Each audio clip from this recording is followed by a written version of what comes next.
డబ్బు ఇవ్వకుండా ఉచితముగా పాలను ద్రాక్షారసం నా దగ్గర కొనుడి.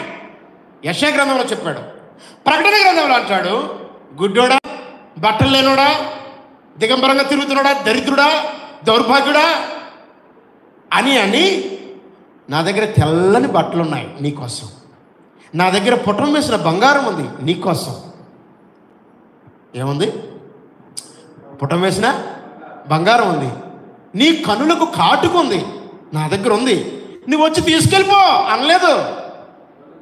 కొనుక్కొనమని నీకు బుద్ధి చెప్పుచున్నాను అన్నాడు. అది బుద్ధివాక్యం. హల్లెలూయా చెప్పండి. మీరు కంప్యూటర్లా తయారైపోయినారు. స్విచ్ నొక్కితేనే పనిచేద్ది కంప్యూటర్, స్వతంత్రంగా పనిచేయదు. ఏ కంప్యూటర్ కూడా, ఏ కంప్యూటర్ అయినా స్వతంత్రంగా పనిచేద్దా? ఏ కంప్యూటర్ అయినా, ఏ రోబో మిషన్ అయినా సొంతంగా పనిచేస్తే ఆ మనుషులు సస్తారు.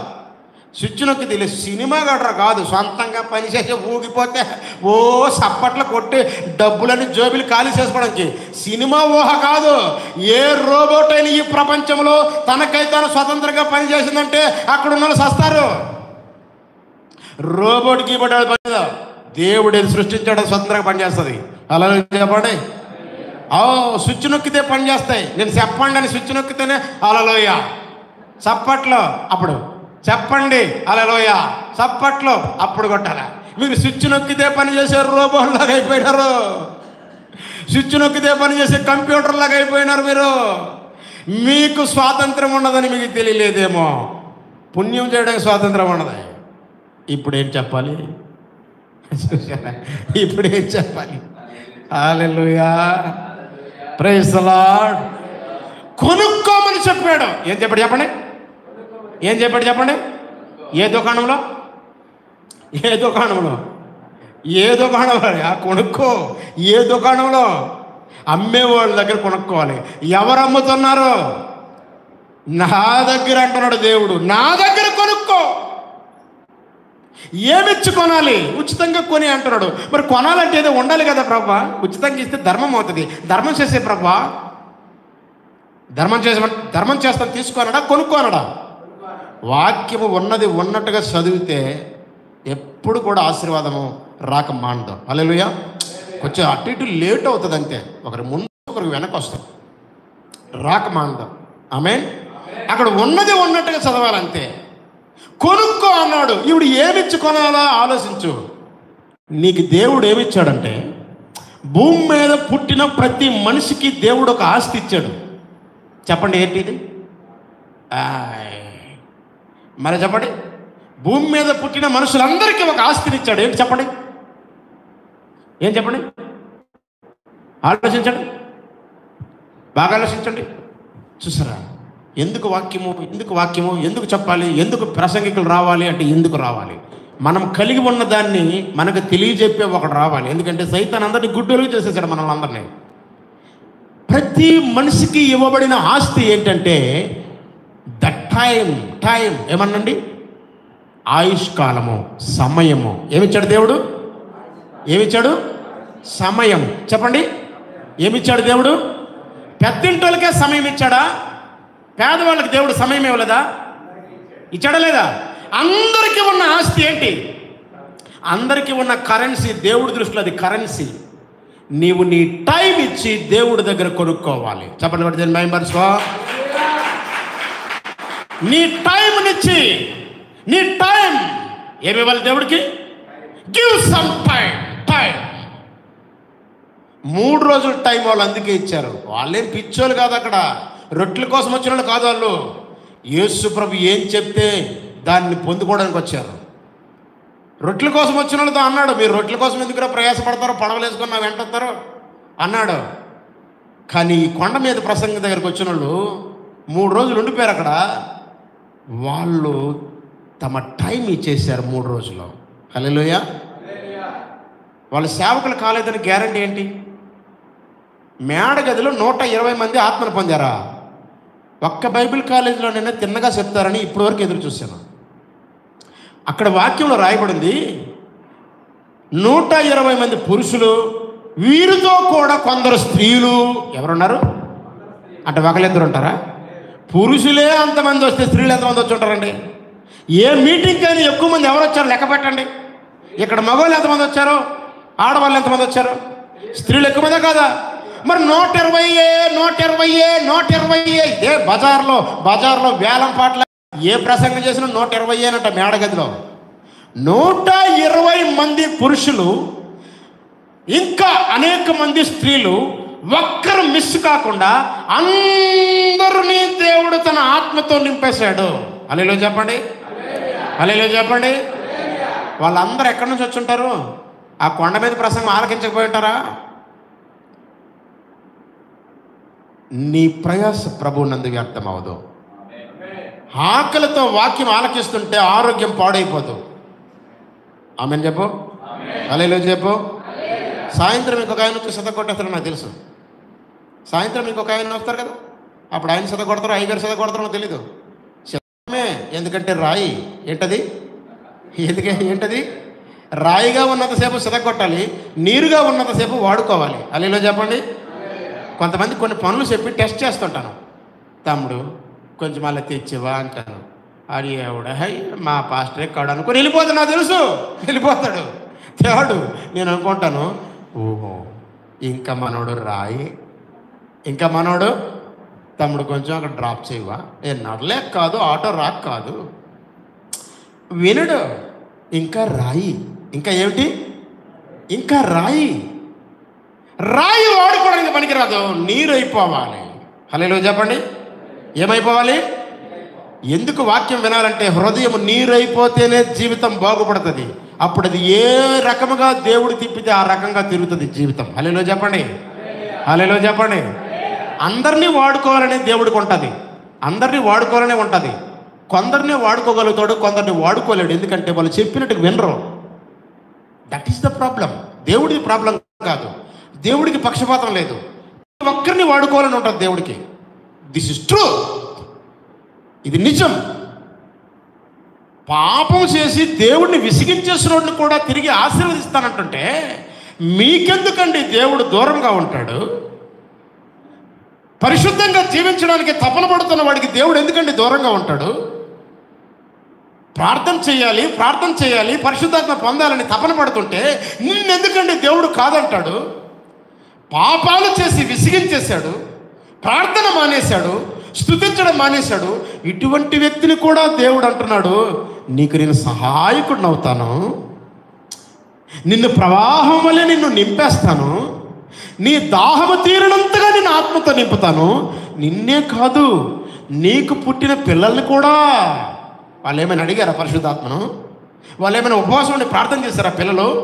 వాళ్ళకి ఏమైనా తెలుసా ఈ వాక్యము? వాళ్ళకి తెలియకపోయినా సరే ఒక్కడిని బట్టి, ఎవరిని బట్టి? నీ కుటుంబంలో నీ ఒక్క వ్యక్తి పరిశుద్ధాత్మను పొందు, నీ కుటుంబం అంతా బ్రతికిపోతుంది. హల్లెలూయా చెప్పు, హల్లెలూయా చెప్పు. నా కుటుంబంలో, నా వంశంలో కొందరు నరకానికి పోయారండి. రీసెంట్గా ఒక ఆమె నరకానికి వెళ్ళిపోయింది. నేను ప్రార్థన చేశాను, ఇక్కడ నుంచి బయలుదేరుతున్నాను. రాత్రి 10 గంటలకు ఫోన్ వచ్చింది, ఆమె చనిపోయింది ఫలానా వ్యక్తి అని, మీ మేనత్త చనిపోయింది. నేను దేవుడికి అన్నాను, నేనుండి ఏం ప్రయోజనం ఈ వంశంలో? ఎందుకు ఈ ప్రసంగాలు చేయాలి? నేను ఎందుకు సేవకుడిగా ఉండాలి? లోకానికి ప్రయోజనకారినా? ఒక సంఘానికా? నా వాళ్ళందరూ చచ్చి నరకానికి వెళ్ళిపోవాలా? నేనుండి ఏం ప్రయోజనం ఈ కుటుంబంలో? అయ్యో వారు బాగున్నప్పుడే ఎందుకు నేను ప్రయాసపడలేదు? వారు బాగున్నప్పుడే ఎందుకు నేను వారిని గద్దించలేదు? వారు బాగున్నప్పుడు ఎందుకు నేను ఉపవాసం ఉండలేదు? ఇప్పుడు తేగలనా నరకం నుండి ఆత్మని? నీ ఒక్కడు పరిశుద్ధాత్మతో సంపూర్ణంగా నింపబడు. దేవుని కుమారుడా, ఈ టైం దాటిపోనిచ్చావంటే నీవు పడతావో లేదో, కానీ నీ వాళ్ళు ఎక్కడ ఉంటారో చూడు. నీవు సహకారిగా ఉండాలని కదా దేవుడు నిన్ను కోరుకున్నాడు. నీ కుటుంబం నుండి, నీ వంశం నుండి, నీ కులము నుండి, నీ క్యాస్ట్ నుండి, నీ కమ్యూనిటీ నుండి, నీ గ్రామం నుండి నీవు వాళ్ళకు సహాయం చేయాలని. నీవు ఊరికే బెల్లం కొట్టి రాయిలాగా ఉండి 2 సప్పట్లు కొట్టి 2 గంతులు గెంతి వెళ్ళిపోవడానికి దేవుడు కోరుకోలేదు. వారికి సహాయం చేయుటకు. ఎరుగారు మరణము నిక్కమాని నరకమున్నదాన్ని వారెరుగారు. వారు కాలిపోతూ ఏడుస్తున్నారే, వాళ్ళకి భూమి మీద తెలియలేదు వాళ్ళకి కాలిపోతామని. వారికి నరకం అనేది తెలీదు, నీకు ప్రతి ఆదివారం తెలుస్తుంది, బైబిల్ చదువుతుంటే తెలుస్తుంది, ప్రసంగం వింటుంటే తెలుస్తుంది నరకం ఉన్నదని. నువ్వు తెలిసి నరకానికి వెళ్తావేమో, కానీ వారికి తెలీదు. చూడుము ఈ క్షణమే, దేన్ని చూడాలి? సెల్ ఫోనును, పనికి మాలిన ప్రోగ్రాం నీకున్నది. ఇలా పాడుకోవాలి మన జీవితంలో. కల్వారిని చూడాలట.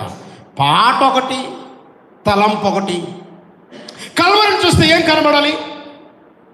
క్రీస్తు యొక్క కన్నీళ్లు కనబడాలి. సిలువలో క్రీస్తు ఏం చేస్తున్నాడు? మేకులు కొట్టారా? సోపర్రా, కొట్టురా మేకు, కొట్టు ఇసైలో, ఈ కాలు మీద కొట్టురా మేకు అన్నాడా? మేకులు కొట్టక ముందే, సిలువెక్కక ముందే రక్తము కారిపోయినట్టుగా ఏడుస్తూ ఉన్నాడు ఆయన.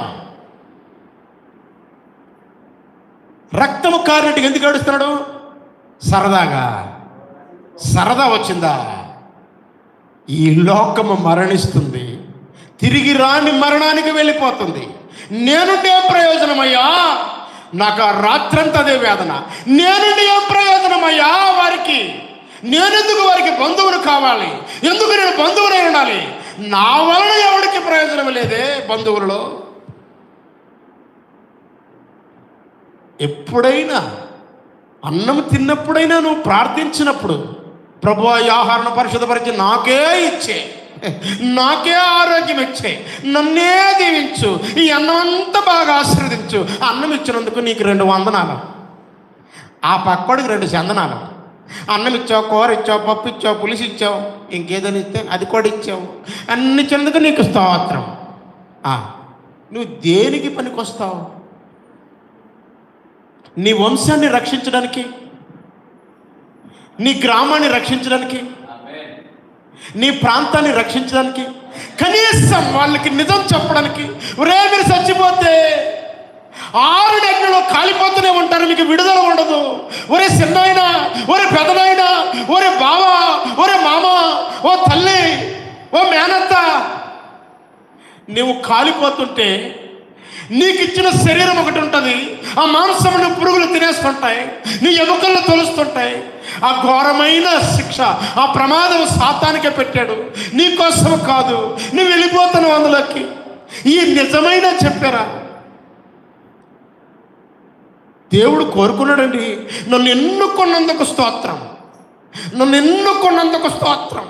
దేనికి? నీ వాళ్ళు సచ్చి నరకములో ఏడుస్తూ ఏం చెప్తున్నారో తెలుసా?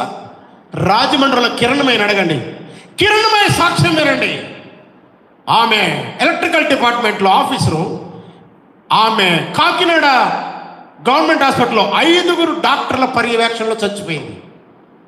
ఇప్పుడుంది ఆవిడ, చచ్చిపోయింది కానీ ఇప్పుడు ఉంది. అడగండి కిరణమయ్యని, ఆమెకి ఏం జరిగింది? వాక్యం గుర్తొచ్చింది చచ్చిపోతున్నప్పుడు. ఆవిడ కోమాలో ఉన్నదని అందరూ అంటున్నారు, కానీ ఆత్మ పనిచేస్తుంది లోపల. ఆమె ఆత్మ అందరినీ చూస్తుంది, భర్తని, పిల్లల్ని, అక్కల్ని, తమ్ముళ్ళని, చెల్లెల్ని, ఆ డాక్టర్ని, ఆఫీసర్ని అందరినీ చూస్తుంది హాస్పిటల్లో. సమాధిలో నుండి నీ ప్రాణమును విమోచించుచున్నాడని వాళ్ళ పాస్టర్ గారు ఈ హాస్పిటల్లో జాయిన్ అవ్వక మునుపు ఆదివారం ఆమె చర్చిలో ఉండగా ఆ ప్రసంగం చేయడము, ఆ వాక్యం గుర్తొచ్చి, ప్రభువా సమాధిలో నుండి విమోచిస్తానని నీవు అన్నట్టుగా మా పాస్టర్ గారు చెప్పారని ఒక్క మాట ఆవిడే. ఆమె ఆత్మ పైకి వెళ్తుంది. పైకి వెళ్తున్నప్పుడు దేవుడి చేతులకు వెళ్ళింది ఆవిడే. నెమ్మది కలిగింది. ప్రభు అన్నాడు, కిందకి చూడు, కిందకి చూడు. ఆకాశం నుండి కిందకి చూస్తే వేల మంది చనిపోయి పైకి వస్తున్నారు. పైకి వచ్చి గొర్రెపిల్ల రక్తం ఎవరి మీద పడలేదో వాళ్ళు ఎక్కడికి వెళ్తున్నారంటే, బలంగా ఆకర్షించబడి పాతాళ మంటల్లోకి వెళ్ళిపోయి అక్కడి నుంచి కేకలు వేస్తున్నారు, గుండె పగిలి. ఇవో యేసు, మా అమ్మ చర్చికి వెళ్ళింది, నేను ఇలా కాలిపోతే చెప్పలేదే. ఈ కిరణ్ మైక్ చెప్పాడు, చూడు ఆ కేకలో, యేసు మా అన్నయ్య చర్చికి వెళ్ళాడు, నేను ఇలా కాలిపోతానని చెప్పలేదు. ఇంకొకటి కేకేస్తున్నాడు, యేసు నా కొడుకు చర్చికి వెళ్ళాడు, బైబిల్ చదివాడు, నేను ఇలా కాలిపోతానని చెప్పలేదు. ఒక్కొక్కడు ఒక్కొక్క రిలేటివ్ మీద నేరం మోపుతున్నాడట. అప్పుడు ప్రభు అన్నాడు, నిశ్చయముగా ఈ కేకలను నేను విన్నాను, నేను తీర్పులోకి తీసుకొని రాబోతున్నాను. You have a great responsibility on your shoulders. నీవు గొప్ప భారము, బరువు, బాధ్యత కలిగి ఉన్నావు నీ భుజాల మీద. నీ వాళ్ళు నరకములో కేకలేయడానికి పుట్టలే. ఏ మనుషులు నరకములకు వెళ్ళిపోవడానికి పుట్టలే. True evangelist, I'm an true evangelist. నా కాలింగ్ ఒకే ఒకడికి తెలుసు, పాస్టర్ సాల్మన్ శేఖర్ గారికి. ఆయన ప్రార్థన చేస్తున్నప్పుడు చాలా డీపర్గా నేనే చేయమని చెప్పాను. నాకు తెలుసు, నాకు ఒక అపోస్తలుల్లో భారం ఉంటుంది. సువార్త ప్రపంచంలో అన్నిటికంటే గొప్ప పని, ముఖ్యమైన పని, అసలైన పని, సిసలైన పని, నిలిచి ఉండే పని, చెక్కు చెదరని పని, పరలోక రాజ్యంలో మెప్పు పొందే పని, సూర్యుడి క్రింద వ్యర్థం కాని పని ఒక్కటే, సువార్త.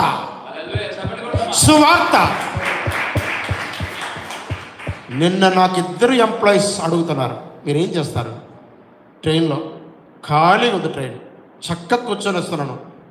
నాకు మనశ్శాంతి లేకుండా పోయింది. ఎందుకంటే ఏం చేస్తున్నానని చెప్తే అవమానం. వాళ్ళకి గిట్టదు, వాళ్ళిద్దరు మాట్లాడుకుంటే విన్నాను. ఏం చేస్తున్నారు మీరు? I'm a pastor. ఓ పాస్టరా, మీరేం చేస్తారు సార్? నేను టీచర్. మీరేం చేస్తారు? నేను పోలీస్. నా ముఖం చూడడం మానేశారు వాళ్ళు. నేను అనుకున్నా, వీళ్ళని చూస్తే చాలా జాలేస్తుంది. నేను ఉంటాను, వీళ్ళు ఉండరు. నాకు తెలుసు సత్యం. నేను ఉంటాను దేవుని రాజ్యంలో.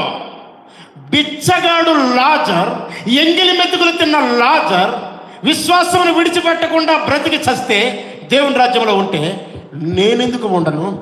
హల్లెలూయా చెప్పు, హల్లెలూయా చెప్పు. నీవెందుకు ఉండవు?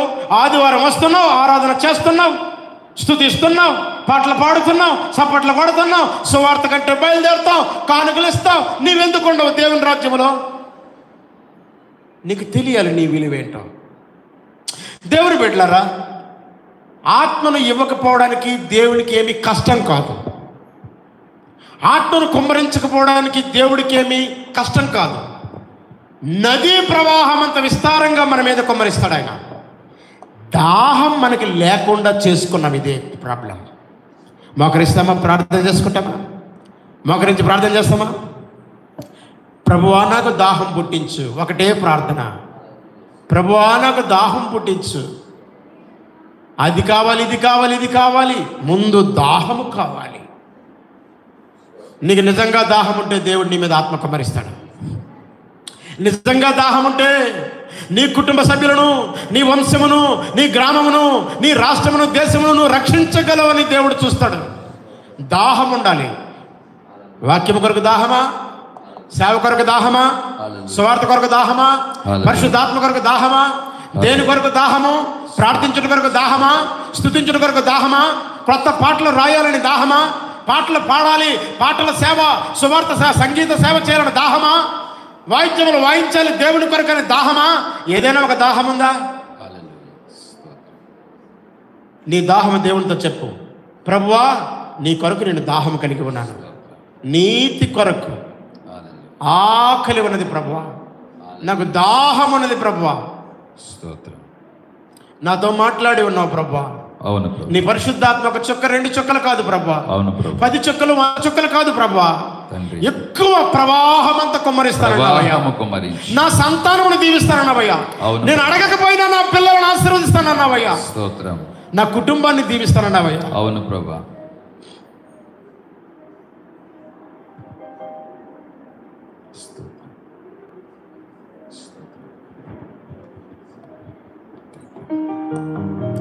Thank you.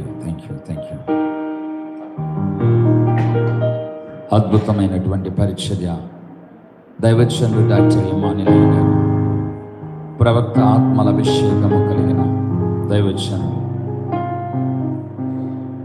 ఆయన మనల్ని ఎంత ప్రేమిస్తున్నాడు. మనం ఆయన మాట లక్ష్య పెట్టకపోయినా ఆయన మనల్ని ఎంతగా ఇష్టపడుచున్నాడు. మన పట్ల ఆయన ఎంత ప్రణాళిక కలిగి ఉన్నాడు తెలియపరుస్తున్నారు.